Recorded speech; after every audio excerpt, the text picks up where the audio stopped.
ప్రభు గారు, మీ అంచనా ఏంటి సార్? గతంలో కూడా మనం యుద్ధం ఎఫెక్ట్ నేపథ్యంలో బిజినెస్ మిగతా రంగాలపై ప్రభావంపై ఇన్ డీటెయిల్గా మనం మాట్లాడుకున్నాం. చాలా డిబేట్స్లో మీరు ఉన్నారు. అలాగే పెట్రోల్ ధరలు పెరగకపోవచ్చు, ఎందుకంటే కేంద్ర పెట్రోలియం శాఖ ఎప్పటికప్పుడు ప్రకటనలు చేస్తూనే ఉంది. వదంతులు పట్టించుకోవద్దని చెప్తోంది.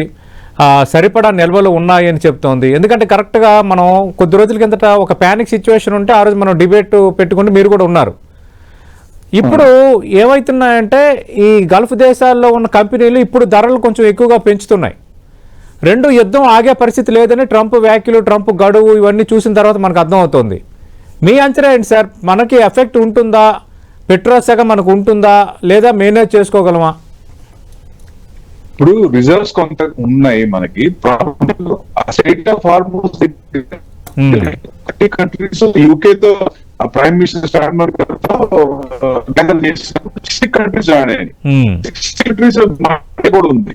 సో డెఫినెట్ గా వాళ్ళు యాక్సెప్ట్ చేసింది కూడా ఓవరాల్ గా యాక్సెప్ట్ చేశారు. మేము only for the enemies we are against. War ఆగిపోయినా గానీ యుఎస్ కి, నాటోకి అండ్ యూరోపియన్ కంట్రీస్ కి మేము తర్వాత కూడా మేము పర్మిషన్ ఏమో మిగతా మాకు ఓకే అన్నట్టు సూచనప్రాయంగా వాళ్ళు చెప్పినట్టు ఇది తెలుస్తోంది. సో డెఫినెట్ గా అతి తొందరలోనే మేబీ అది ఓపెన్ అయింది అనుకోండి. ఏషియన్ కంట్రీస్ కి క్రూడ్ ఈజ్ ఇంపార్టెంట్, దాని మీద ఆధారపడ్డాం కాబట్టి 80% లో. సో డెఫినెట్ గా అది ఓపెన్ అయితే ఆటోమేటిక్ గా, ఎందుకంటే మనకి దీనికంటే ఈ కాస్టం కంటే పైన ఇంకో కాస్టం ఉంది, కాలుతూనే ఉంది. అది రష్యా యుక్రెయిన్ వార్. దాని పని దాన్ని చేసుకుంది, కానీ మనకేం ఎఫెక్ట్ పడలేదు కదా. సో సేమ్ అట్లనే ఈ వార్ ను కూడా అంతే చూడొచ్చు. కానీ ఆయనకే pressure main $1 billion daily above ఇదవుతుంది. ప్లస్ ఆయిల్ కన్సంప్షన్ కూడా ఎక్కువ వస్తుంది కదా మిలిటరీ వాళ్ళకి.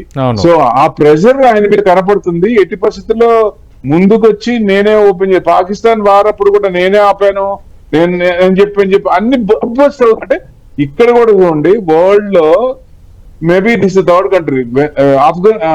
మన వెనిజులా గానీ, ఆఫ్ఘనిస్తాన్ కానీ, వియత్నాం కానీ వార్ అయినప్పుడు అది ఓడిపోతున్నా అని తెలిసినప్పుడు ఎసెట్స్ పడ్డారు. ఎప్పుడైతే ఇక్కడ మనం ఇరాన్ ని కొట్టలేము, చూస్తే వాళ్ళు లోపల ఉన్నారంటే వాళ్ళని బయటికి చేయడం అనేది చాలా కష్టం, కంట్రోల్ కాదు. అంటే వెనక్కి తగ్గాల్సింది ట్రంప్. ఎందుకంటే వెనక్కి తగ్గడానికి ఎట్లా కావాలని తెలియట్లేదు కనుక.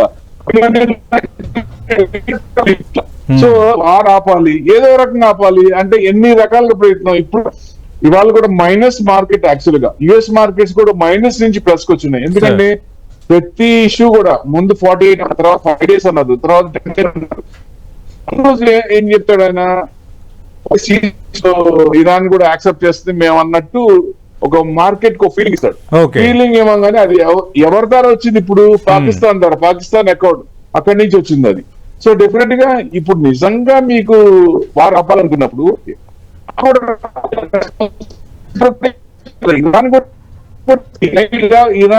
ఇరాన్ కనుక ప్లస్ మేము ఒప్పుకోవట్లేదు, 45 days మాకు మేము కండిషన్స్ ఒప్పుకోవట్లేదు అని అంటే ఆయన సీట్ లో వచ్చిన దగ్గర నుంచి, స్టార్ట్ చేసిన దగ్గర నుంచి manipulate of the stock market. Yes, sir. Money from the stock market. ఇది మన దగ్గరికి వచ్చే వాళ్ళకి రేట్లు పెంచాలంటే election, west Bengal elections last day అనే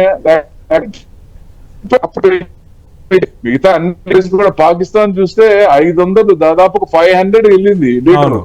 ఇప్పుడు 80 రూపీస్ తగ్గించి 360, 370కి వచ్చారు. అంటే ఎంత ఉంది చూడండి.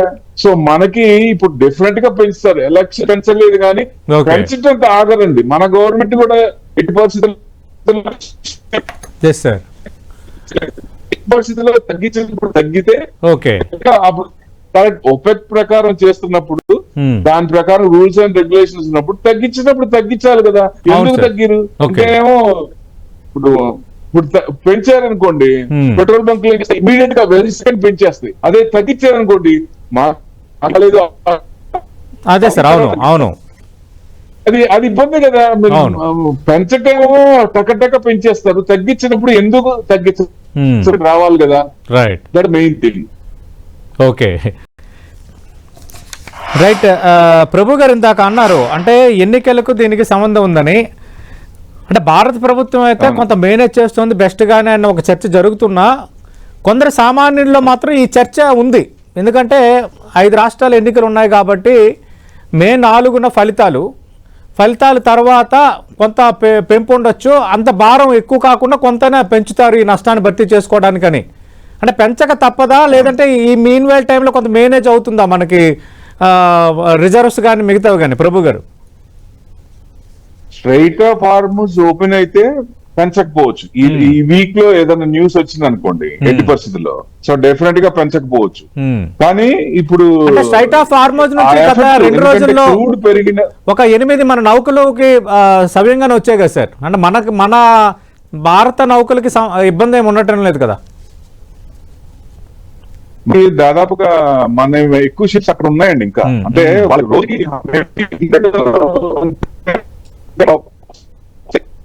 కానీ ఇప్పుడు ఎన్ని అవుతున్నాయండి? 2 to 3. ఇప్పుడు మీరు అన్నట్టు ప్రకారం చూస్తే మేబీ 10 to 20. అంటే ఇంకా రావాల్సిన చాలా ఉన్నాయి కదా అన్ని కంట్రీస్ కూడా. మన షిప్స్ కూడా ఎక్కువ ఉన్నాయి అక్కడ, అవ్వాలి. సో అప్పుడు కాకపోతే ఆల్రెడీ కొంచెం క్రూడ్ అనేది హై. మరి ఆ క్వార్టర్ దాంట్లో చూస్తే క్రూడ్ పెరిగినప్పుడు ఇన్ఫ్లేషన్ పెరుగుతుంది కదా, ఇన్ఫ్లేషన్ ఎఫెక్ట్ ఉంటుంది కదా చూస్తే. సో పెంచే ఛాన్స్ ఉంటుంది. ఎందుకంటే క్యాంపెయిన్ లాస్ట్ ఆర్ఎల్స్ మీరు అన్నట్టు ఎలక్షన్ అయిపోయిన డే కానీ, సో అక్కడ చేయొచ్చు అని ఉద్దేశం. కాకపోతే మామూలుగా అయితే ఈ పార్టీకి చేయాల్సిందే కదా, ఎప్పుడూ చేసేవాళ్ళు. మేజర్ శ్రీనివాస్ గారు, ఇంకో చర్చ ఏంటంటే $150 వరకు బ్యారెల్ ధర వెళ్ళొచ్చు అనేది ఒక కొత్త డిస్కషన్ స్టార్ట్ అయింది. ప్రభు గారు, డిబేట్ ముగించే ముందు ట్రంప్ ఇచ్చిన గడువు రేపటితో ముగిపోతుంది. ఒకవేళ యుద్ధం అన్నాక నెక్స్ట్ లెవెల్కి వెళ్ళబోతుందని అంతర్జాతీయ నిపుణులు అంటున్నారు. మార్కెట్స్ పై ఇంపాక్ట్ ఎలా ఉండొచ్చు బ్రీఫ్గా? ఎస్కలేట్ అయితే డెఫినెట్ గా మార్కెట్ పడుతుంది. అంటే లోవర్ లెవెల్స్, అంటే మార్కెట్ మనకి ఆయన ఎంత ప్రెషర్ పెట్టినా వాలటాలిటీ పెరిగింది కానీ క్లోజింగ్ పాయింట్స్ అంత పడట్లేదు. చూడండి, 100 పాయింట్స్ 150 పాయింట్స్ అంటుంది లాస్ట్ వీక్ కూడా. అంటే ఇదివరకు 100 పాయింట్స్ నిఫ్టీ అంటే గగనం. కానీ ఇప్పుడు నిన్నటి హై నుంచి ఇవాళ లో కానీ, నిన్నటి లో నుంచి ఇవాళ హై కానీ 500-600 పాయింట్స్. అంటే యుఎస్ లో ఉన్న వోలటాలిటీని ఆయన ఇండియాకి ట్రాన్స్ఫర్ చేశారని అనిపిస్తుంది. అంటే అక్కడే మ్యానిపులేషన్ కాదు, ఇండియాలో కూడా మ్యానిపులేషన్ ఇది, అది ట్రంప్ మ్యానిపులేషన్ అట్లా కనపడుతుంది. ఎందుకంటే చిన్న ఇన్వెస్టర్స్ చాలా దెబ్బతింటారండి. ఎందుకంటే ట్రేడింగ్ చేసే వాళ్ళు విపరీతంగా ఇది అయిపోతారు. ఎందుకంటే గ్యాప్ అప్ అంటే గ్యాప్ డౌన్ అవుతుంది, గ్యాప్ డౌన్ అంటే గ్యాప్ అప్ అవుతుంది. అంత ఫ్లక్చువేషనింగ్ లో ఎక్కువ మంది కూడా మనకి బిలో మిడిల్ క్లాస్ ఎక్కువ కాబట్టి చాలా మంది మార్కెట్ నుంచి ఏదో ప్రయత్నం చేసి ఏదో చిన్నగా కొంచెం చేద్దామని చూసుకుంటారు. కానీ ఇట్లా వాలటాలిటీ ఎక్కువ ఉన్నప్పుడు ఇబ్బంది పడతారు. అంటే ఎట్టి పరిస్థితుల్లో స్ట్రైట్ ఆఫ్ హార్మూజ్ ఓపెన్ అయితే మనకి పాజిటివ్ అవుద్ది. వార్ నడుస్తున్నా మనకి పెద్ద ఎఫెక్ట్ ఉండదు కాబట్టి డెఫినెట్ గా పరిస్థితి కనిపించడం లేదు. చూద్దాం, రేపంతా బాగుండాలని కోరుకుందాం.